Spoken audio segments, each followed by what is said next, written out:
আসসালামু আলাইকুম রহমতুল্লাহ বারকাত। অনেকদিন পরে আমাদের গ্রামে আইছি। হয়তো আমি মাদ্রাসায় শিক্ষকতা করি, অনেকদিন পরে গ্রামে আইছি। গ্রামে আসার পর আমাদের গ্রামের মসজিদে আসরের নামাজ পড়ার জন্য আইছি। এসে দেখি মসজিদ মাশাল্লাহ বিল্ডিং বানাইছে, কিন্তু মুসল্লি একজনও নাই। আমি শুধু একলা আজকে এই আসরের জামাত আদায় করলাম, আসরের নামাজটা আদায় করলাম। মানুষ কি ভুলে গেছে আমরা কোন নবীর উম্মত?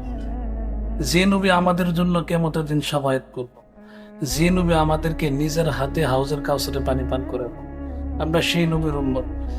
যে নবী 63 বছর শুধু উম্মতের জন্য কেঁদে গেছে, আমরা সেই নবীর উম্মত। আজকে আমরা এই দুনিয়ার বুকে আমরা কি নিয়ে চলাচল করতেছি? আল্লাহর হুকুম বাদ দিয়ে দুনিয়া নিয়ে ব্যস্ত হয়ে গেছি।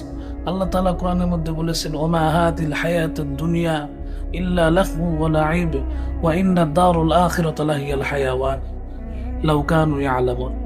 আল্লাহ তাআলা কইতাছে যে এই দুনিয়া খেল তামাশা ছাড়া আর কিচ্ছু না।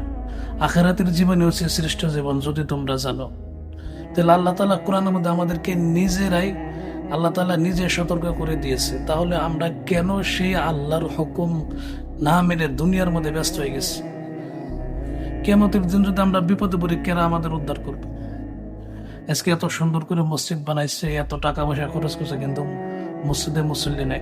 মসজিদের ইমাম পর্যন্ত বলে মসজিদ আয় না। এর থেকে দুঃখের কপাল আর কি আছে?